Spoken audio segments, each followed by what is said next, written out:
Greetings, cyberdogs and citizens of the internet. This is RENDOG coming at you from a giant-ass cavern in this Let's Play Minecraft survival series. In the previous episode, we went on an epic adventure beyond Silkworm Gang Island, and in this episode, my friends, we're going to continue on that adventure and on the hunt for gold, iron, emeralds, and diamonds, and we're also going to be continuing the story of the Silkworm Gang. Sit back and relax, my cyber-diggity dogs, with your tasty-ass beverage and crunchy-ass snacks.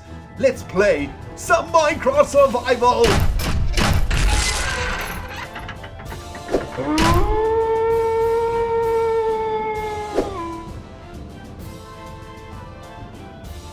Well, my cyber-diggity dogs, I gotta tell you, man, I am so freaking excited about today's episode because I just can't wait to continue the story of the Silkworm Gang that I started in the previous episode. I've just been wandering around this abandoned mineshaft that we found in the last episode, and I think we've pretty much explored everything there.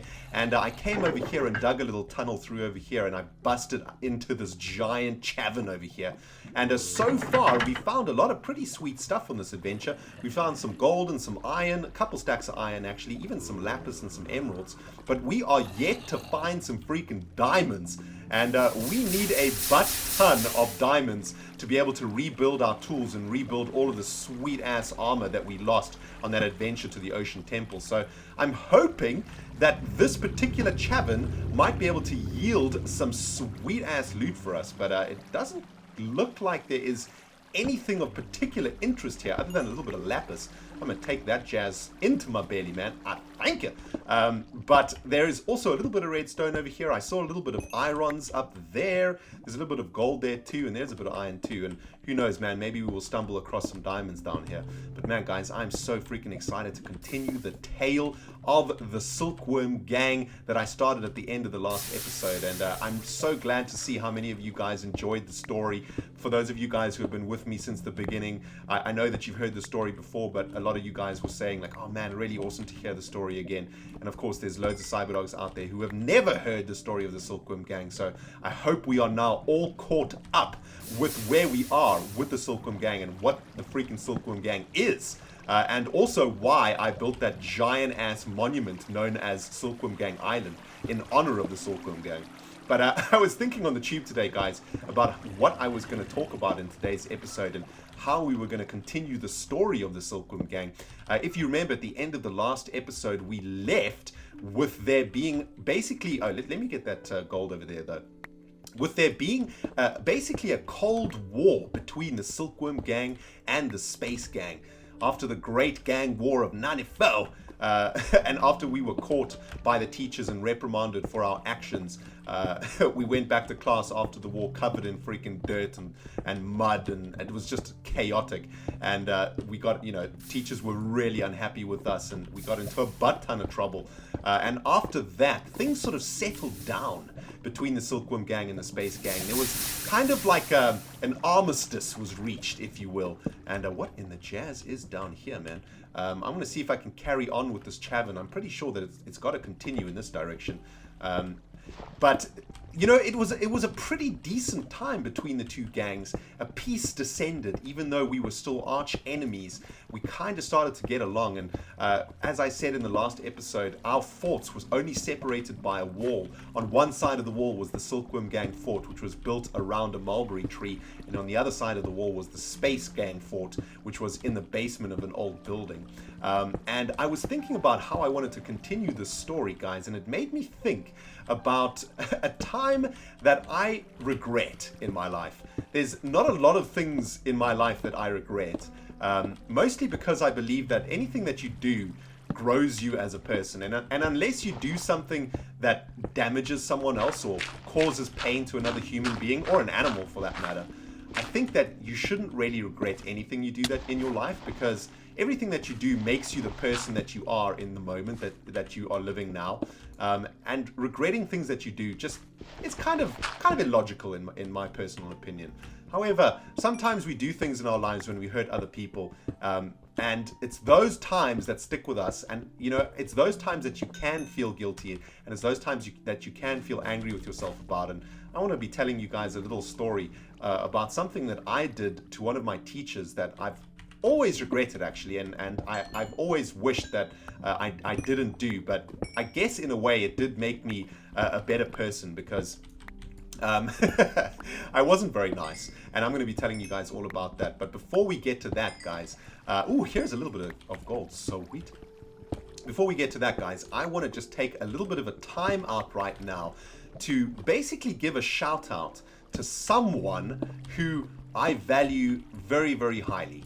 And I realized when I was thinking about this story about the teacher that I want to tell you guys, it made me think about the head moderator of dogcraft.net. And for those of you guys who don't know, dogcraft.net is the official Cyberdog fan community. It is a free to join forum where Cyberdogs from all over the world can come and hang out with me, hang out with other Cyberdogs, and basically just, you know, join the Cyberdog nation in the interbubs. And dogcraft.net has been going for a long ass time now, for at least a couple of years. And there are some Cyberdogs out there who have been with me and been with dogcraft.net from the freaking beginning. And a lot of those Cyberdogs have basically stuck through even the toughest times that we've had in this community. And one of the toughest times that we've had so far in the Cyberdog community has been the last year, where, you know, I haven't really been that active. I stepped away from YouTube for a long, long time, and I stepped away from dogcraft.net for a very long time too. And, you know, a lot of people on dogcraft.net in the community were upset about that, and a lot of people left, and a lot of people decided to move on and go to other communities, and that is totally awesome. But there were a ton of Cyberdogs who also stuck around without me even asking, without me even saying anything. And these Cyberdogs stuck around. And when I came back to YouTube and I came back to dogcraft.net, the honest truth is that I didn't expect there to be anyone left in dogcraft.net. I expected it to just be a dead website with no one on it. And when I got back, there were loads of Cyberdogs there. And there was a new head moderator. Before this person who is the head moderator now, Ivan Dogovich, the legend that is Ivan Dogovich. For those of you who don't know Ivan, go check out his freaking YouTube channel, link in the description box below, and give that man some love. He has probably done more for the Cyberdog community, for my YouTube career, than any other person on this planet, for which I'm eternally freaking grateful. But Ivan handed the mantle of head Cyberdog of dogcraft.net over to a wonderful lady who has been looking after dogcraft.net for the last year or so, I guess, or the last 6 months or so while I've been away, and her name is Nocturnal Harlequin. And for those of you guys, you may recognize that name, and that is because last year at Comic-Con, Harley, as I like to call her, came all the way to London from the north of England to hang out with me and other Cyberdogs to go to Comic-Con. You know what? I'm going to stick a link to the montage of that particular Comic-Con in the description box below too, guys, so you can see what awesome fun we had. And you know, it was just an absolute pleasure meeting Harley. She's such an awesome person, and she, you know, I've gotten to know her quite well over the years. And the reason that I'm talking about Harley is because I just want to give a massive shout out particularly to her, to say thank you to everything that she's done on dogcraft.net. And I would like to ask all of you Cyberdogs who go to dogcraft.net, if you see her in the chat, just give her a big thank you from me for everything that she's done, because she absolutely deserves it. But I also know that Harley is, at the moment, training to be a teacher. And the story that I'm going to tell you guys today, what I hope, Harls, is that this story does not detract your dream of becoming a teacher. And don't worry, this doesn't happen all the time. And please don't let this particular story make you not want to become a teacher, because you've worked your freaking butthole off to become a teacher, and I know you're going to be an absolutely amazing teacher when you get there in the end. But just wanted to say a shout out and a massive personal thank you to Harley for everything that she's done on dogcraft.net. And of course, as always, a massive thank you to all of the moderators on dogcraft.net. There is an entire team of moderators who look after the website on a daily freaking basis. They're there all the time. And of course, a giant freaking thank you to Mattigans, the admin of dogcraft.net, who keeps the place running, who is currently helping me with upgrading dogcraft.net also into a brand new future. And man, guys, you guys are absolutely awesome. The Dogcraft community is just, it's the sweetest, man. It is the freaking sweetest. But anyway, guys, I wanted to tell you this story because it's kind of a follow-on from where we left off in the previous episode. So at the end of the previous episode, the Silkworm Gang and the Space Gang were basically at a truce. We had found some sort of kinship between one another after the Great War of 94. And basically, we spent the next couple of weeks almost acting as friends, if it can be believed. The wall that separated our forts became a kind of trading post where we were sort of swapping space bucks and sandwiches and pogs and football cards and all manners of jazz between each other. And it became a sort of trade hub between us. But that wall, do not be deceived, my friends. It was an iron curtain, because things would not last very long. This armistice between the Silkworm Gang and the Space Gang, it was not long for this freaking world, man. As always, you know, enemies are always going to stay enemies, man, and they're always going to try to do everything they can to one-up each other, and that would come pretty shortly afterwards. But during this period, and we've actually busted into another mine shaft over here, just absolutely so weird. But during this lull period between the Space Gang and the Silkworm Gang, something happened that I kind of regret, and I'm pretty sure that all of you guys out there, or most of you anyway, have probably done something quite similar to what I'm about to tell you in your lives, and probably something that you regret a lot also. Anyway, I would hope that you would regret it.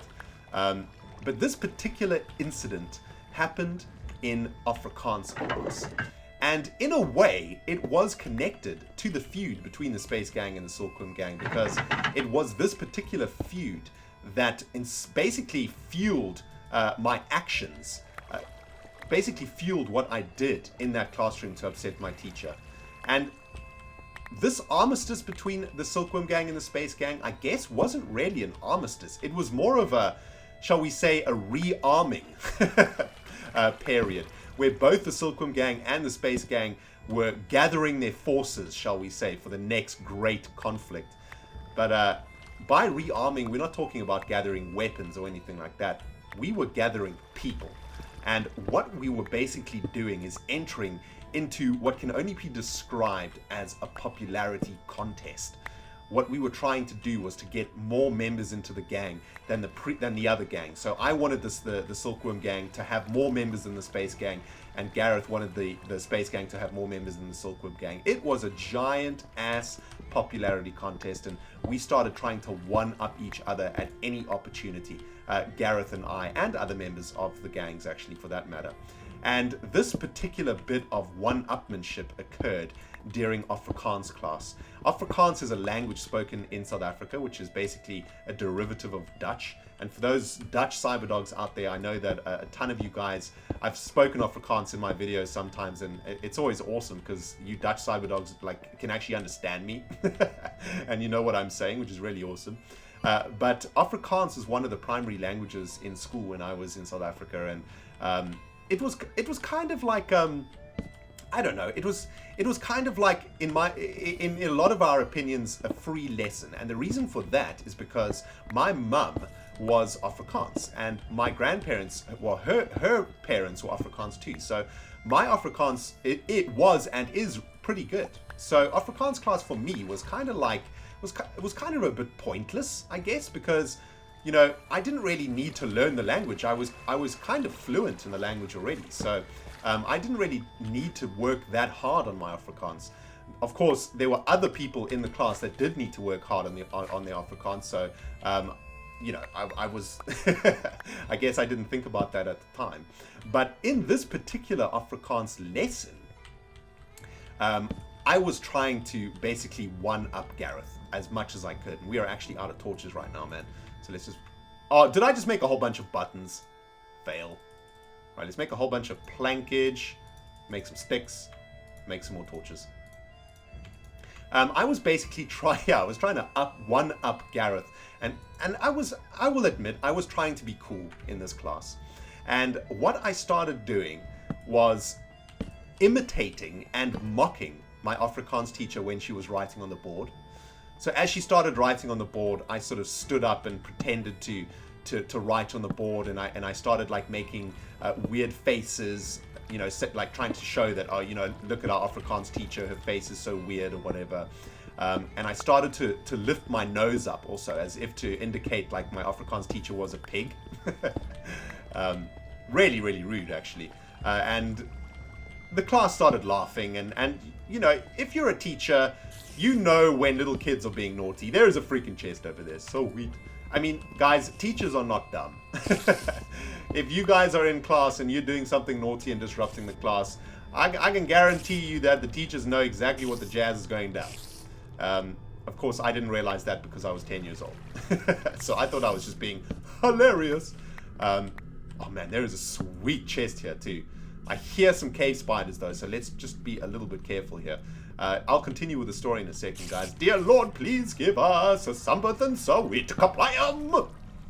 Some coal, I'll take that, and some redstone. Pumpkin seeds, no thank you. And yeah, so I started making these like weird faces, and I was trying to imitate my teacher, and man, the class was loving it. And all I could think to myself was, so sweet, this is just going to be more and more recruits for the Silkworm gang, because they are absolutely loving me. And there is the cave spider spawner down there, guys. The awesome thing that we have here is this natural like water runoff over here. So these freaking spiders are not actually going to be able to get to me, hopefully. Let's see if we can break this thing, though. Die, you bastard. There we go. So sweet. Oh, cave spider, isn't that cute? You can't get to me, bro. Eat sword. Oh man, awesome. Anyway, let's see what's down here. There might be something sweet. Oh goodness, is there... Oh! Okay, just had a heart attack. I need to get out of here though. I don't think I want to go down here, if I'm honest. I think I'm just gonna wall this off like this. Yeah. I think let's just ignore that path for now, shall we? Yes. I think that path equals death. I'm gonna just collect some freaking irons up in here, man. Oh man. So yeah, so anyway, guys, I started to make these sort of imitation sounds of my teacher, and I started to mock her, and she knew that something was up, and I remember her, you know, reprimanding us and saying, "I know what's going on, guys. Stop freaking messing around. Sit down. Behave yourselves." You know, all of that standard teacher jazz. But I wasn't going to stop, man. Because I had the class at my fingertips. You know what I'm saying, man? Like, if you're a comedian, right? You know, like, when you've got the room. And at that time, I thought, I've got the room now, man. I gotta maximize on this. I gotta do whatever I can to get as many members in the Silkworm gang as possible. I'm gonna do a bit of smelting over here, guys, actually. Actually, let's not smelt the gold. Let's smelt the iron ore. And then we can turn the iron ore into blocks of iron and save ourselves a little bit of space. Yeah, that's gonna work quite nicely, I think. So sweet. Let's just fill both of these furnaces up. I think I'm going to need to find some more coal, though. Don't think I have enough coal for this exercise. But I'm just going to let that happen and walk away from this cave spider spawner. So anyway, guys, I decided to take things to the next freaking level. And, you know, that's always when bad things happen. You know, when you've been a naughty kid, you get reprimanded by an adult, and you know, okay, maybe I should stop now, you know. But you're a kid, and that's just not going to be enough to stop you. You got to take it to the next freaking level, and you got to get everyone laughing their freaking butts off, because that's just what we do when we're kids. And what I did, guys, and this is the thing that I regret the most, is that I drew a picture of my teacher, and there's a freaking enderbutt here. I want to try to take him out, I think. Think I can take this? You think I can take him out? Let's get up to full life. And then I'm going to try and own this dude. Enderbutt, your time has come. Say hello to my little friend. Die, you bastard. Sweet. Owned him. Man, this sword is actually quite good. So anyway, guys, I took it to the next freaking level. And what I did was I drew a picture of my teacher. Now that doesn't sound too bad, but what I did was I drew like a picture of my teacher's body, just like a normal human body, but then instead of a human face, I drew a giant ass pig face. So basically I drew a picture of my teacher in the clothes that she was wearing, you know, so if she was wearing like a blue blouse and like red pants or whatever, I drew that, and then I added a pig's face to the top of it, basically implying that my teacher was a pig. Yeah, I did it, and I'm not proud, man. It was horrible. And basically what happened was I started to pass the picture around in class, right? Because I drew it, and now I had the room, and now I had to take things to the next freaking level, right? I had drawn this picture, and it was freaking hilarious, and I needed everybody to see it. And that's what I did. I passed the picture over to my friend Jeremy, and he laughed his butthole off, man. He was like, damn, that is some funny ass jazz. And then he passed it on to my friend Andrew, and so on and so forth. And so the picture made its round around the Afrikaans class. And everybody was laughing like nobody's business, man. It was like the funniest thing that anybody had ever freaking seen. And it probably was quite hilarious.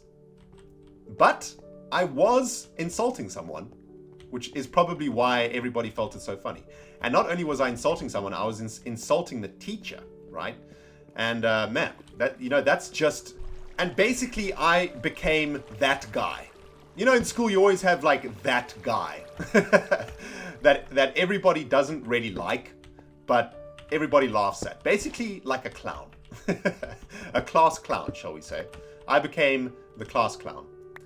Anyway, my Afrikaans teacher obviously knew that something was up. So she stopped the class, and she said, "What's so funny? Hey, Batty, what is cracking? Did you just spawn out of this gold? Damn! That is some sweet-ass skills." She stopped the class, and she said, "What is everybody laughing at?" And she found the piece of paper with the drawing on it. And obviously she knew that it was a drawing of her because it had her clothes on.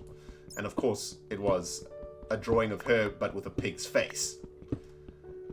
Now, at the time, I guess I definitely didn't think about the consequences. I didn't think that it was gonna hurt her or upset her. The problem when you do things like that is that you don't actually think about what the person you're insulting may be going through. I had no idea that perhaps my Afrikaans teacher was having a really hard time in life. Like maybe maybe someone in her family died. Maybe, she was having a really hard time at home. Maybe, she was having really hard financial problems. I didn't know anything about her personal life. And I didn't think about it either, right? When I drew the picture. But when she saw the picture, she started to cry. And I don't mean like just like crying. I mean like it really hurt her. It was almost like for her, it was the straw that broke the camel's back. And she'd obviously been going through some tough times, and this was just the thing that sent her over the edge. And man, I felt like a butt. I mean, where in the jazz is my pickaxe gone? Oh, there we go. I felt like an absolute butt. In fact, I don't think I've ever felt that bad about anything in my life before, man. I just felt so freaking terrible because I actually liked her a lot. I liked her as a teacher. She was one of my favorite teachers, in fact. She was so freaking awesome. She was really fun. Her lessons were always really fun. She always had like really awesome ideas for us to do to try and make learning the language fun. And I like took advantage of that, man. And I upset her a lot. And after class, she told me to stay behind because she started to cry, and she said, "Who drew this picture?" And because she was crying and because she was so upset, like the guilt just took over, you know, and I had to admit to what I'd done. So I put my hand up, and she said to me, please stay after class. And the class ended, and I stayed after, and I was terrified, man. I thought that, you know, she was going to phone my mum. I was going to get expelled. I was most certainly going to get 6 lashes, because at my school we still had 6 of the best lashes. Like, that was without a doubt in my mind. I was going to get my butthole lashed by the principal with a cane. I'd already accepted that that possibility as a given. But none of that actually happened. Instead, my teacher said to me that this was one of the worst things that anyone had ever done to her, and that she was extremely disappointed. She felt like I was one of her strongest students, and I had let her down. And she was extremely upset. And she wasn't going to phone my mum, she wasn't going to tell the principal. But she told me that she wasn't going to help me out anymore, and that she had lost her respect for me. And man, I felt so freaking bad. At the end of the lesson, I stood there listening to this, and she was still, you know, kind of half in tears streaming down her face, and she asked me to leave the class. And I left the class with my lip quivering, man, because I didn't want to lose her as a teacher. She was really awesome. I didn't want to lose her respect, and I wanted her to carry on teaching me because I really liked the way that she taught me. And I left the classroom, and I didn't know what to do.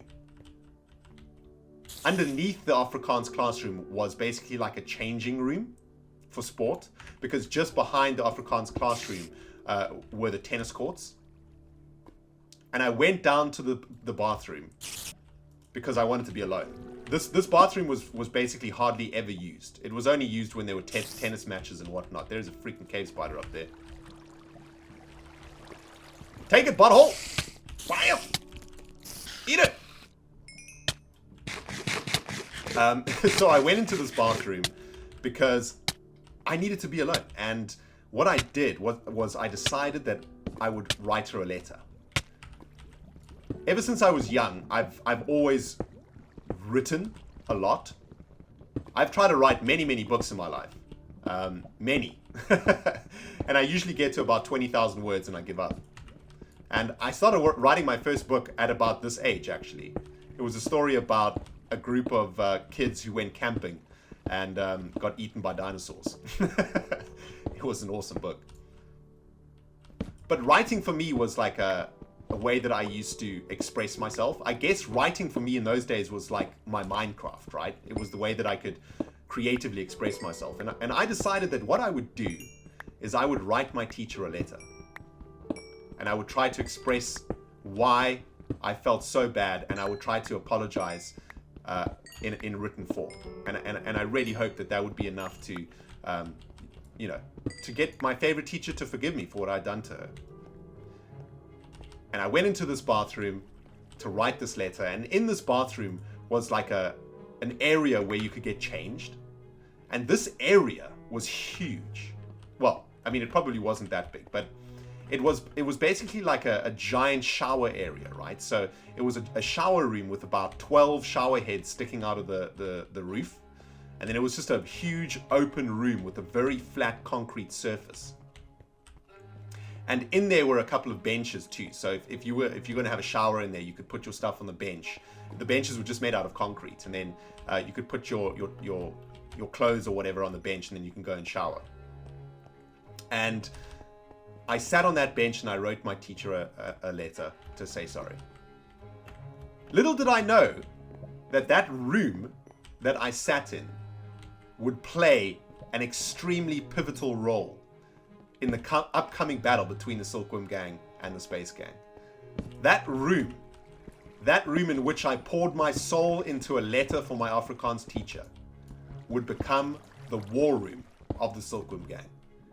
It would become the place where we as a Silkworm Gang would plan and plot the final demise of our enemies. It was the place where awesomeness was born. And I will never forget that room because it became such a pivotal place for myself and my friends in the Silkworm gang. And because it had a really flat concrete floor, this room basically became the place where we would go at lunchtime. If we weren't going to the Silkworm gang fort, we would go to this room to play with tops. And I don't know how many of you guys out there have ever played with a top, but a top is like it's a thing, I don't know how to explain it, man. It's like this really heavy thing that you can spin on flat surfaces with a rope. But you need like a really, really flat area to spin a top. So this place was absolutely freaking perfect. And tops were becoming quite popular in my school. And after I wrote that letter and after I gave it to my teacher, I started taking my friends to this room, and we used to start playing with our tops there.